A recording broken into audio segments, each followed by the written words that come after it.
All right, so I finished my general announcements. Students are reminded that they have CFP number 6, where they could, as a last effort, come in tomorrow to make up at lunch, but you'll be getting that back tomorrow. Homeworks 22 and 23 are due today, then next week on Monday. This week is going to be pretty busy in terms of homework. We're going to be signing every single day. All 5 of those will be due on Monday next week. We have 2 more CFUs and a test. Remember again with the test, if you're not going to be here during this half day, is arranged to take it a day early. Students were already given time to complete the multiplication at the top of page 20. So we're going to go right into some numerical practice. So this problem number 1 says write the exponential function represented by the values in the table. Whenever you read exponential function, I want you to think about the format that we've been working with. I would recommend writing that down. Y equals A times B to the X. I'd also recommend reminding yourself what those numbers represent. A represents where did you start? What is your starting value? And the starting value always occurs wherever X equals 0. So I could literally look at these tables and instantly know in the first one, the A is 4. In the second one, the A is 10. I can get those very, very quickly. Now, your B is sort of your rate of change. So to figure out B, I need to figure out what is happening each time we jump to the next number. Now, I would argue the second table is probably a little bit easier to do in your head. Notice that we start at 10, and one step before 10, we're at 5, and after 10, we're at 20, and then 40, and then 80. So what is happening each time? What is the number multiplied by? 2. All right, I love that CJ is showing me with his fingers. He is absolutely right. You notice 10 multiplies by 2 to 20, 20 multiplies by 2 to 40, 40 multiplies by 2 to 80. So I can literally look at this table and I can know that the equation is starting at 10, multiplying by 2 each time. Now, if you weren't able to figure that, like if you weren't able to do it in your head, my suggestion is just pick 2 numbers and ask yourself, like, how do we get from 40 to 80? All you'd have to say is, okay, I got to 80 from 40. How did that happen? Or I got to 40 from 20. How did that happen? I got to 20 from 10. How did that happen? In every single one of these cases, it's just division to work backwards. Okay? If you want to figure out, okay, well, before 10, I was at 5. So now I'm at 10, but a moment ago I was at 5. So, oh, I must have multiplied by 2. Okay, so it doesn't actually matter which pair you want to look at. Now, same idea here, and I'm hoping somebody other than CJ can help me out. What is happening each time here? Yeah. 4. I don't think we're multiplying by 4, because 4 times 4 is 16, and 12 times 4 is 48. So it's a little too much. We are multiplying by 3. 4 times 3 is 12. 12 times 3 is 36. 36 times 3 is 108. And again, if you want to figure this out, just like a moment ago I said, if you want to know what this jump is, you can just do 40 divided by 20, and that gets you 2. You can do the exact same thing here with any pair you want. You can say, all right, we got to 108 from 36. Oh, we must have multiplied by 3. Okay, so I can look at the first table and know, starting at 4, I'll multiply by 3 each time. Okay.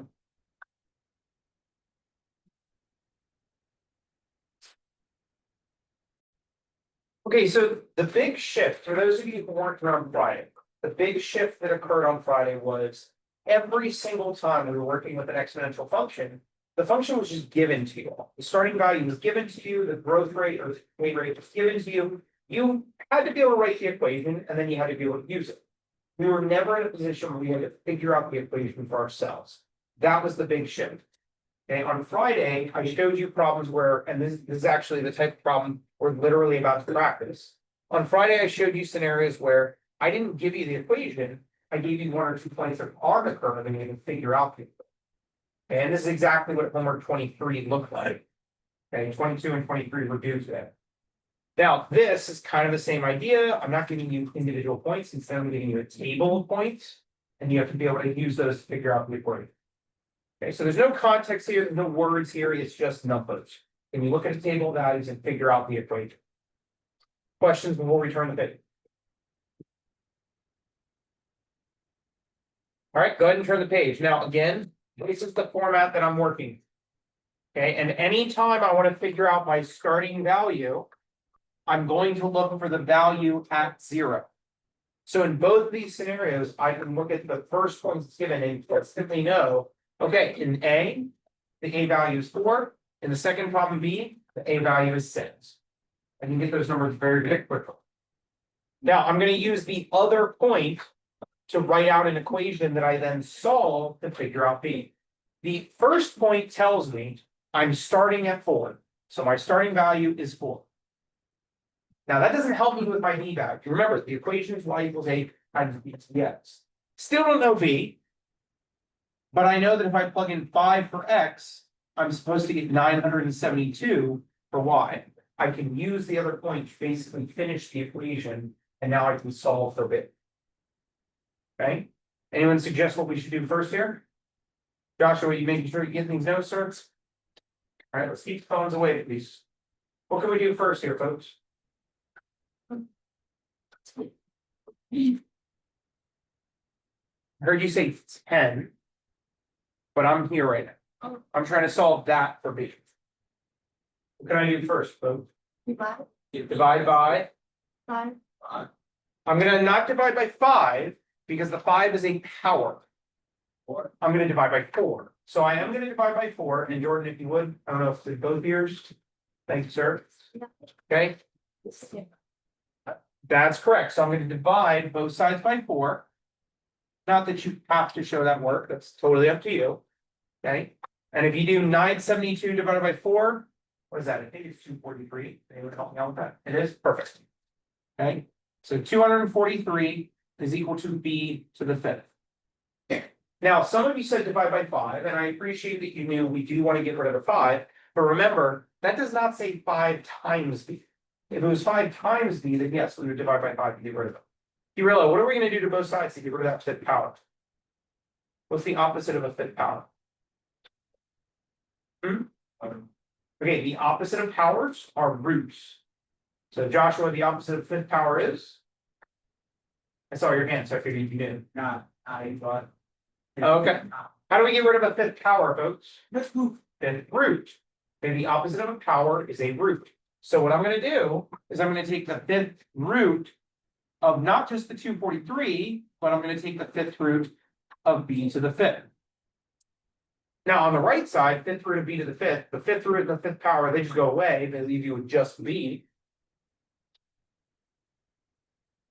And then in my calculator, I 5th root of 243. And something else is ahead of me. Now remember, some of you have this really annoying feature in the calculator where when you use this option, it has this little A and S thing that pops up. Remember what I discussed last week? And this is actually what I'm about to show you is true for all of your calculators.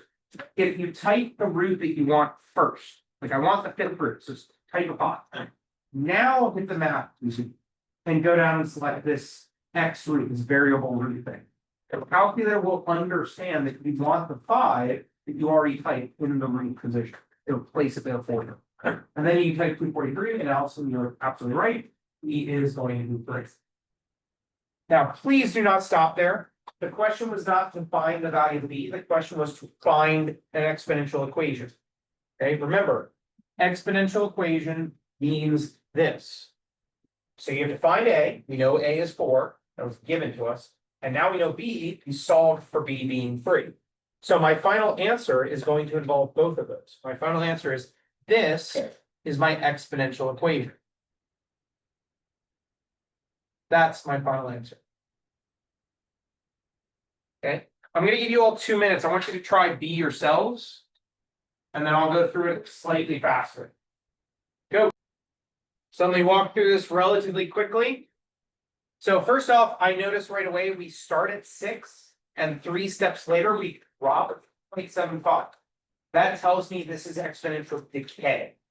So your value for B has to be smaller than 1. If your value for B is not smaller than 1, you've made a mistake somewhere. Okay, here we go. I know that we start at 6. I don't know my B value, but if I know I plug in 3, I get 0.75. Okay. Now I'm going to divide both sides by 6. Okay. If you divide both sides by 6, over here you get 0.125 is equal to B to the 3rd. I would then take the 3rd root of both sides.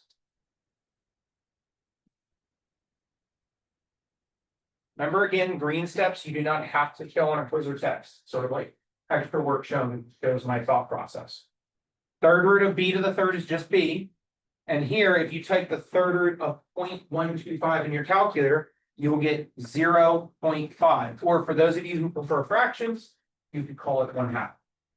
Personally, I like fractions. So the way I would write this is I started at 6 and my b value is 1/2. But if you wanted to write this using a decimal, in fact, let me move this over here. If you wanted to write it like this, I started at 6 and my b value is 0.5. I have no problem with that. Either of those are totally acceptable. So at this point, we've had some just numerical practice, both from a table as well as a pair of points being given. Everything else we're going to look at today is just now word problems. Same mathematical process, but word problems. So there's this extra layer of challenge. You have to be able to read a problem and pull out of it the information that's being given to you. Okay, so let me walk you through this example, and then for the next page, I'll probably give you all some time to work ahead of me. Okay, so number 3 says, use the data from the chart at right to determine a formula for iPhone users from 2012 to 2016. This is part A, find the formula. Then we'll move to part B, where we have to actually use our model. Okay, so let's be clear, we are searching for this. Some equation where it's y equals a to the bx. And they ask us to figure out a formula that starts in 2012 and ends in 2016. So I can use that information to my benefit. Let's be clear also that we know how to read this display. This is saying we're reporting the number of iPhone users in the US. So back in 2012, there were 44.53 million iPhone users. 2 years later, in 2014, it had grown to 72.3 million. 2 years later, in 2016, it had grown to over 90 million. Okay, so this is what we're trying to model, this growth rate. Okay, so here's how I would start the problem. I know that in 2012, I started at 44.53 million. And now, if you really wanted to, you could write 445300000, you know, to represent it as 44 million. I'm just going to keep it as a decimal and remember that this is number of millions. Now, I also know that I don't know the growth rate yet, but 1, 2, 3, 4 years later, from 2012 to 2016, 4 years later, we grew to 90.1 million. Now, let me say this a slightly different way in case anyone's not totally clear. Here's my interpretation of the problem. We started at 44.53. That's what they asked us to do. Start in 2012. And then report, how did you get from there to the number in 2016? Allison, you good? Pick up that head for me. Which was 4 years later. These are the numbers that I'm using to figure out my equation. I started at 44.53 million. 4 years later, I'm at 90.1 million. Okay? If you can make that leap, if you can make that jump, well, then this problem is no different from those. The only difference is the numbers are a little ugly. The numbers are annoying. That's really the only difference here. Okay? So, can anyone recommend how do we solve for B? Yep. CJ?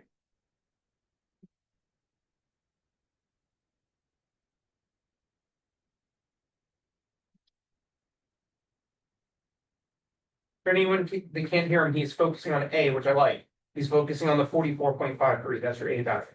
What about it? That's the number of millions, yes. Oh, sorry.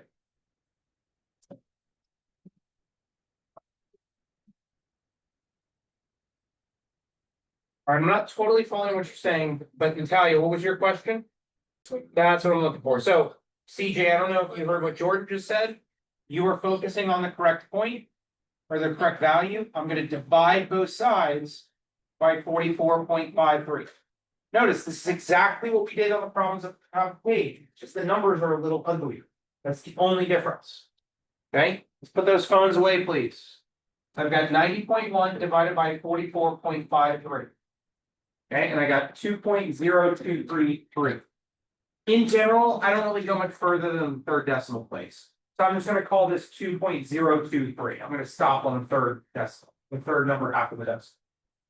All right? So we have 2.023 is equal to b to the fourth. Now what do I do? How do I solve for these folks? All right, so I heard divide by 4, but remember, that's the fourth power. All right, I'm gonna pick on Kirillo again for this one. Kirillo, how do I get rid of that fourth power? Kirillo. But I appreciate it, man. This is the same question I asked before. What's the opposite of a power? A root. So how do you get rid of the fourth power? The fourth. Just say what you said a moment ago. Except put the number 4 in front of it. The opposite of a power, the fourth root. Okay, not root fourth, but fourth root. Okay, so I'm going to take the fourth root of 2.023. That is the fourth root of b to the fourth. Okay, so again, the numbers are going to be really ugly. So I type 4. 1.19. All right, let me see if I get the same thing. Fourth root of 2.023. And I get 1.19. You got it. Okay. Now, if I wanted to, that 2 rounds to a 3, so I would call it 1.193. Okay. Like I said, I like to go to the third decimal. So 1.193 is B. So the model that we are trying to find, this is how my answer to part A is going to end. Y is equal to, I started at 44.53 million. My B value is 1.193. And that's what I would raise to the X. So that is how part A ends. Okay, and we're going to be using that model in just a minute. That's literally what part B says. So use your model to do this other thing. Okay, so take a moment and just try to appreciate that the process we did at the top of the page, if you felt comfortable up here, there is no reason why you can't feel comfortable down here. It's just the numbers are a little messy. Now, I will say, if you were not comfortable at the top, that almost guarantees you're not going to know what's going on in problem number 3. And that's a sign that you needed to interrupt and you needed to ask questions. So if I have anyone in the room that didn't know what was going on in problem number 2, you got to interrupt folks. You need to defend your own education. Yes. All right, let me jump back down to the bottom here. So this says, use your model to predict how many people use an iPhone in 2017. Now remember, this number of 44.53 million was based on what year, folks? 2012.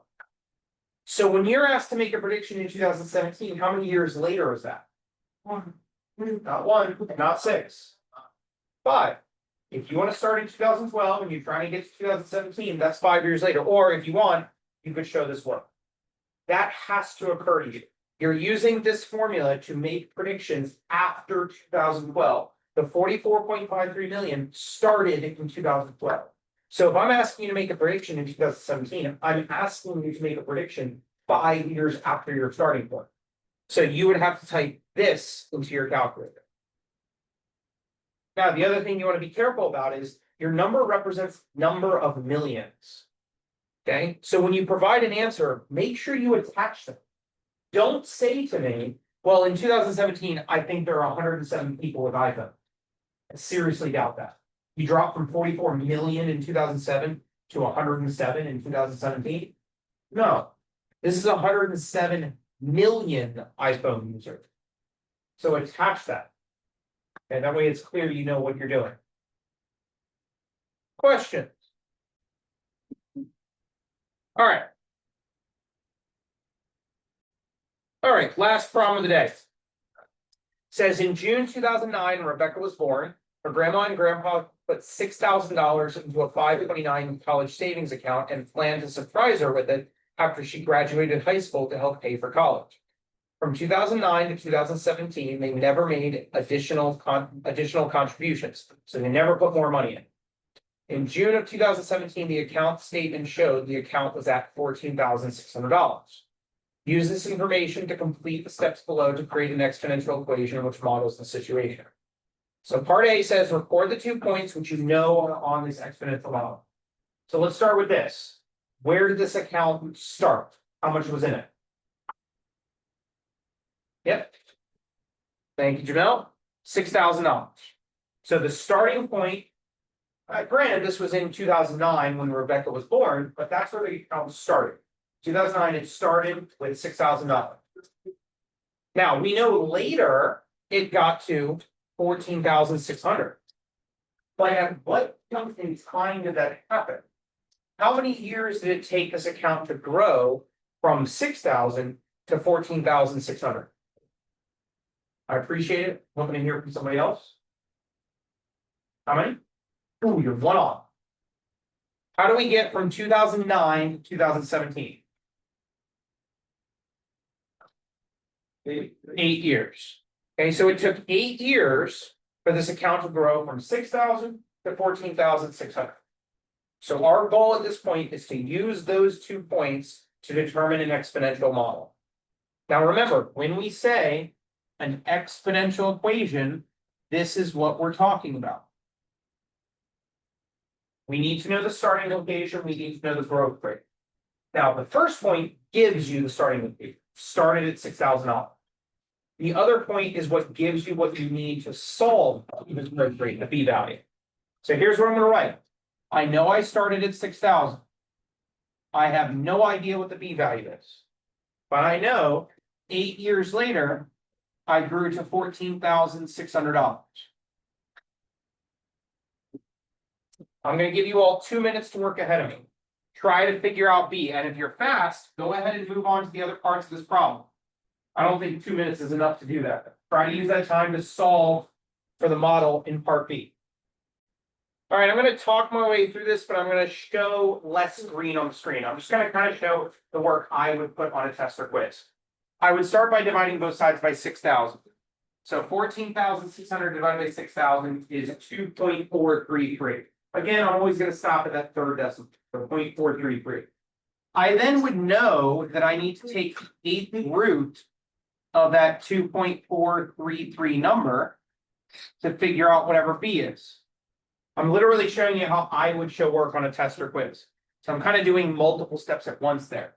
I divided both sides by 6,000. That got me 2.433. I know that's we'll take the 8. So I'm going to take the 8th root of that 2.433 number. And that gets me 1.117. But again, I like to round the third decimal. So that 7 is followed by 5. I'm going to call it 1.18.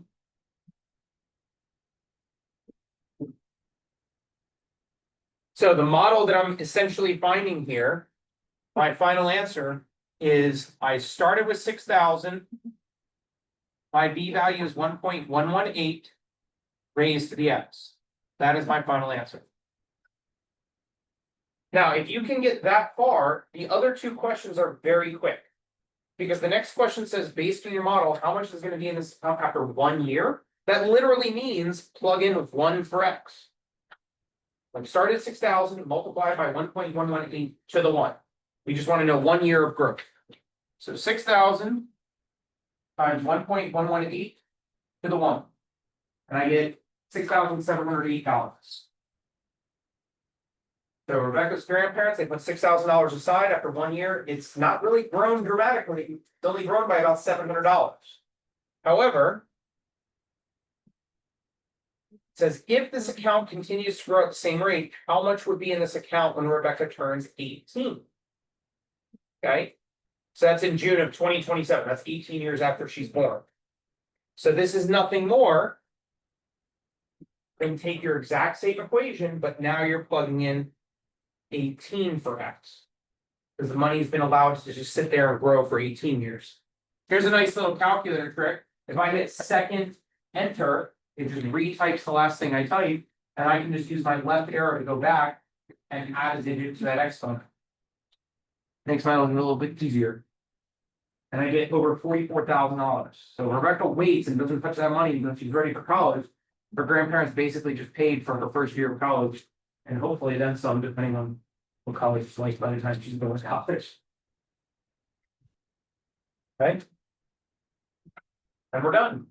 So today we practiced using information to calculate an exponential model. And this absolutely will be part of your CFU this Friday. Granted, we have the whole week to practice.